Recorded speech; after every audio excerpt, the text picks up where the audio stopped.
Salam persaudaraan dari Bukit Sandar Matahari Ledalero. Kami menyapamu semua dalam senandung ucap salam dalam Sang Sabda.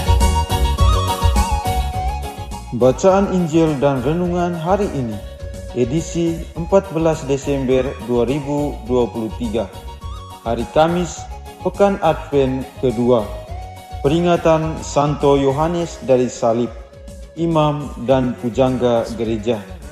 Disusun dan dibawakan oleh Frater Ansel Ngenta SPD. Selamat mendengarkan.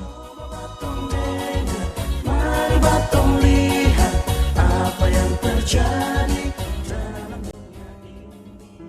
Bacaan diambil dari Injil Matius bab 11 ayat 11 sampai dengan 15.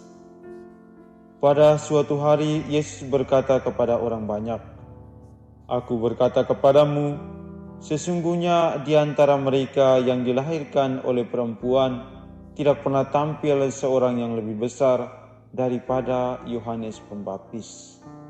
Namun yang terkecil dalam kerajaan surga lebih besar daripadanya. Sejak tampilnya Yohanes Pembaptis hingga sekarang, kerajaan surga dirongrong, dan orang yang merongrongnya mencoba menguasainya. Sebab semua kitab para nabi dan kitab Taurat bernubuat hingga tampilnya Yohanes. Dan jika kalian mau menerimanya, Yohanes itulah Elia yang akan datang itu. Barang siapa bertelinga, hendaklah ia mendengar." Demikianlah sabda Tuhan. Terpujilah Kristus.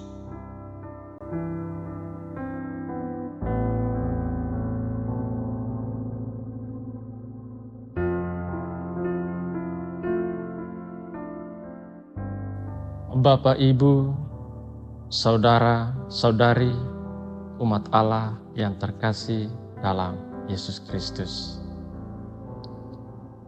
Pada hari ini, dalam Injil Matius, bab 11 ayat 15, Yesus berkata, "Siapa bertelinga, hendaklah ia mendengar." Pesan apa yang sebenarnya ingin Yesus sampaikan kepada para pendengarnya? Untuk memahami ajaran Yesus, pertama-tama kita harus memulai dengan mengingat orang tua Yohanes Pembaptis, yaitu Zakaria dan Elisabet. Walaupun mereka sudah tua, mereka tetap setia untuk mendengarkan suara Tuhan. Hati mereka selalu terbuka dan mau mendengarkan apa yang Tuhan katakan. Karena iman mereka yang luar biasa, mujizat terjadi pada mereka, yaitu mereka dianugerahi buah hati oleh Allah, yakni Yohanes Pembaptis. Begitu pula dengan Yohanes Pembaptis. Telinga batinnya selalu terbuka dan mendengarkan suara Tuhan. Pesan dan perintah Tuhan dijalankannya dengan penuh tanggung jawab.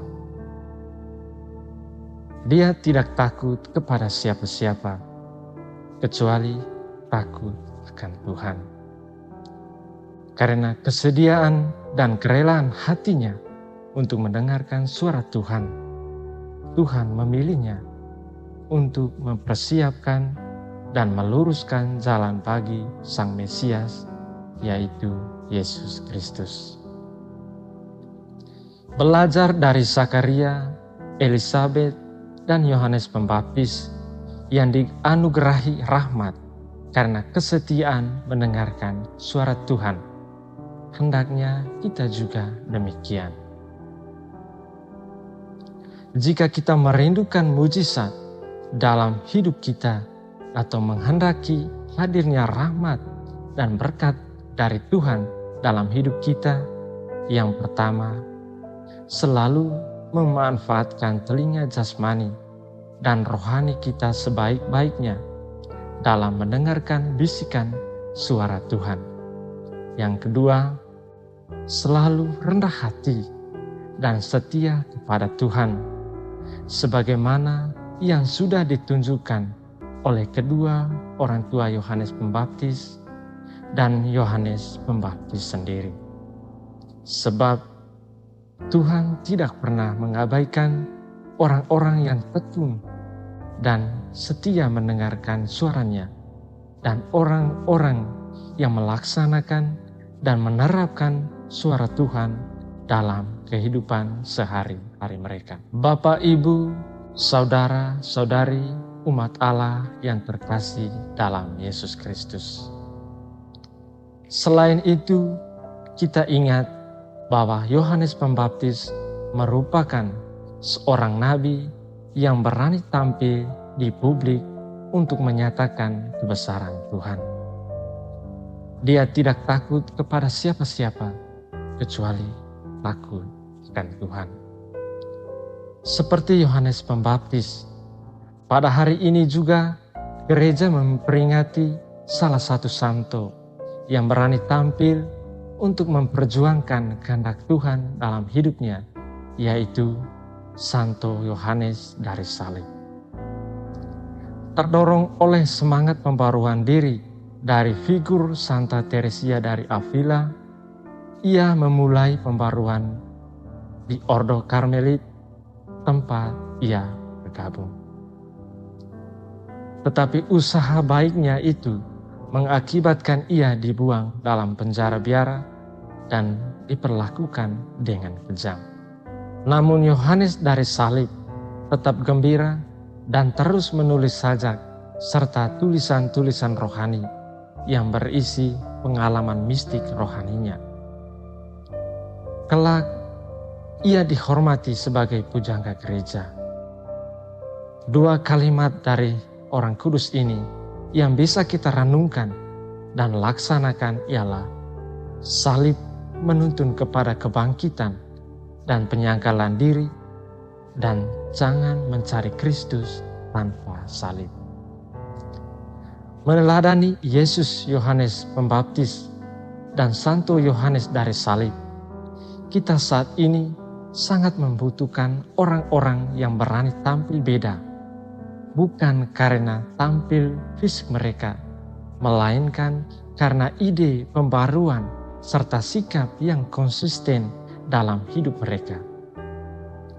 Mereka bisa tampil beda dalam ziarah hidup mereka karena mereka setia mendengarkan suara Tuhan dan melaksanakannya. Kita sangat rindu munculnya nabi-nabi zaman digital yang sungguh-sungguh mendengarkan suara Tuhan dan berani melawan arus dengan membawa kedamaian dan kejujuran yang ditopang oleh semangat pengorbanan yang tulus untuk kepentingan bersama. Bapak, Ibu, saudara, saudari, umat Allah yang terkasih dalam Kristus. Marilah kita menjadi umat Allah yang setia mendengarkan suara Tuhan dan menjadi pewarta sabda yang berani tampil beda di zaman sekarang, supaya sabda Tuhan itu tetap hidup di hati semua orang, dan kelak kita akan mendapatkan rahmat keselamatan yang dari Allah. Semoga. Hei bersaudara, umat Tuhan di lubang murah. Sahabat-sahabat pencinta Sang Sabda, kita baru saja mendengar bacaan Injil dan renungan edisi hari ini. Sampai jumpa kembali pada edisi berikut. Terima kasih kepada Divisi Kerohanian website Seminari Tinggi Santo Paulus Ledalero. Semoga Sang Sabda menjiwai seluruh pengalaman hidup kita hari ini. Tuhan memberkati kita sekalian. Amin. Dalam satu hati, di dalam kasih Yesus.